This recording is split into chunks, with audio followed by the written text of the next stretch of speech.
like the whole idea of bringing global perspectives into the curriculum, maybe making it local, like finding out what are local issues in your own community, maybe it's more relevant to the students.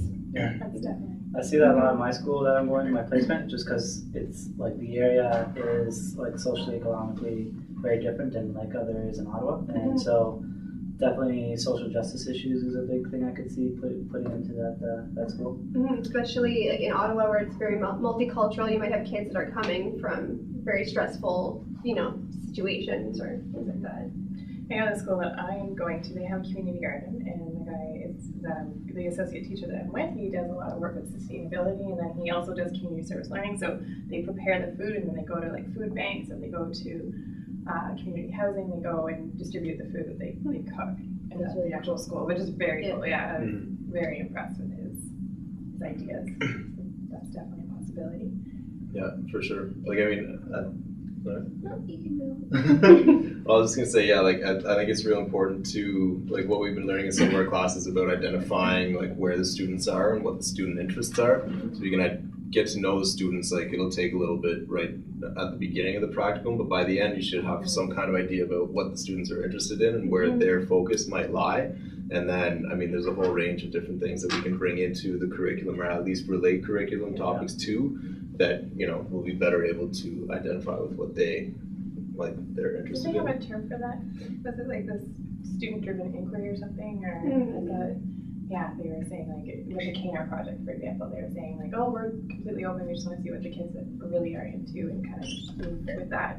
I couldn't remember the term. Oh yeah, student inquiry. Yeah. Especially if these kids, or if you want to teach the children about larger issues, larger global issues like human rights, social injustice, environmental sustainability, they're really large issues, and it's happening everywhere in the world. So it's very overwhelming. So to concentrate on a local community problem or issue or something that they're interested more on a personal level, then they can start to look at the bigger picture and start to grasp that information. At the same time, it just more makes them want to act more on it, because whenever it's a global issue, oftentimes kids are exposed to that all the time, but they're like, well, what am I going to do? I'm all the way over here, and this is happening across the world. But maybe making it a local issue, then they can actually go to the soup kitchen and help out, or maybe they can the school can host something, kind of calls on more initiative from the students. I think too, like, they can look globally, but think about how they can apply it locally, right? Because like, if you think about what happened with McDonald's, they used to serve everything in styrofoam, and it took, I think it was, I don't know what grade it was, some grade in elementary school were the ones that petitioned against that, and now everything's served in paper across the board in McDonald's everywhere. So so they were looking at it more on a global scale, but obviously they only had experience locally, but it affected the entire world because McDonald's is everywhere. So it's a good way of, I guess, hitting the global market. I didn't even know about that. That's really neat. Yeah. Go ahead. When they are concentrating on something more local, they can see the change, and they can see something that they've created themselves, and see the difference that they make. I was just gonna say, like, one thing, when I went to my practicum, my teacher was just like, or I went to go meet my teacher, I should say, he pretty much gave me the outline of what I should be doing my unit presentation. And so it was already kind of structured, and had to do with the IDPs that my class had, and I was kind of pegged into what I was supposed to be teaching.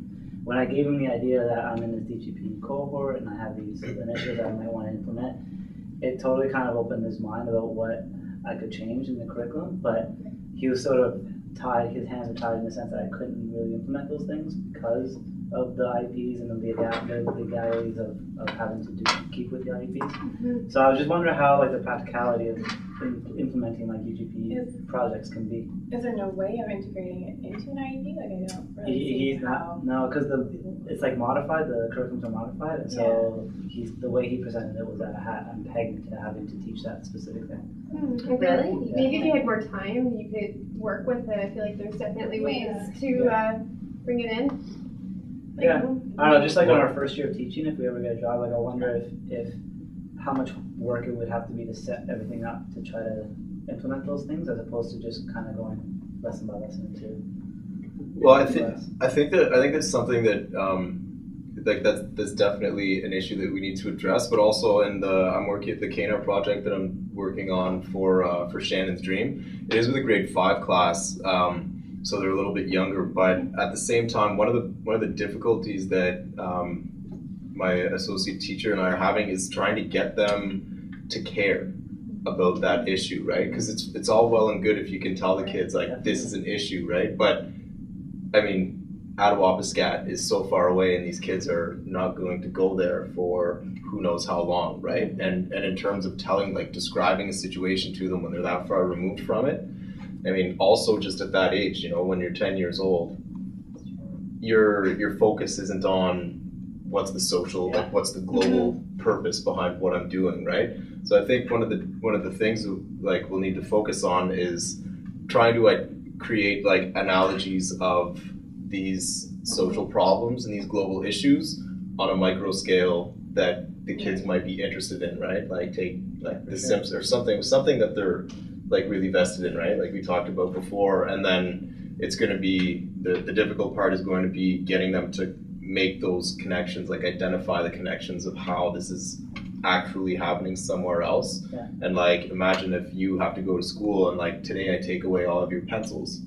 Well, that's too bad for today for you that you have to do all your learning without being able to write anything down and all of this stuff. But in Africa and Tanzania they don't have pencils, right? Or Tanzania might be a bad example because I know that we give them materials and stuff, but like there are places in the world where these supplies don't exist, right? And it's something that like the difficulty is going to be more like motivating the kids to kind of be aware of that. I think kids are really motivated by like competitions depending on the grade. I know some schools will have like canned food drives where it's a competition by homeroom, and whoever raises so much gets a pizza party. Also field trips. I don't know. I think there's a way to go about it, and I think the generation of kids that we're going to be teaching are very different from how we grew up, and not necessarily in a bad way. It's just different, and I think that there's got to be ways that we can brainstorm to kind of make these global issues more relevant to them. I'm not quite sure what yet, but well, relevant and engaging. Yeah. So that they can really figure it out and kind of make the connections. I feel like this generation is a little bit more open to global issues just because They're more globally aware. yeah. With the Well, the internet. world's so much smaller. Yeah. Exactly. Yeah, for sure. And there are small ways too that you can sort of sneak in global development ideas and issues. Just in every subject. If you're using an example, you can just sort of take a topic in environmentalism and sneak it in there without really having to talk about it. And they can infer it usually throughout the year, maybe years later, but at least you've touched on that subject and do that a little bit every day. Well, even like I was just thinking today too, like just obviously Practicum is going to be super busy and try to keep in line with what the teacher's philosophy is and try to incorporate DGPE stuff in there. But even like writing a simple little blurb on the chalkboard or the whiteboard, just saying like a statement, just saying like, have you thought about this today? Or a fun fact. And like a fun fact or like a word of the day that's related to DGPE themes or something along those lines. So maybe with you, for example, and how difficult the IEP integration is with it, that could just be a way of leaving it for those who you can address it with. That's right. Just in a very simple way, as opposed to the more It doesn't have to be complex. a grand, huge unit plan that will change the world, because that's a lot of pressure for everybody. But yeah, little things throughout the year, just to make them think and just to have them start critically thinking about the world we live in. Yeah. Even like assignments and activities and worksheets that you have kids do, right? Like if you know, whatever the content of that worksheet is, say it's mathematics, right? And the lesson plan that we did this year on math, but it did have, the initial like the environmental concept was behind it, right? So they weren't actually like exploring the issue, but they did know that the issue was there, right? And it is something that like based on the activity, or in English, if you want to analyze a piece of writing that has to do with that, right? Like, I mean, the kid's focus isn't going to be directly on the content of the writing if you're dissecting the way that it's written, but still, that's going to be going into their minds, right? They're going to be thinking about it as they do it. Yeah, like that. It's just kind of like how they're exposed to other things that, like you know, identity and crisis and whatnot in the media. It's kind of like subliminal messages, so we can do that in a positive way with GDP stuff. So.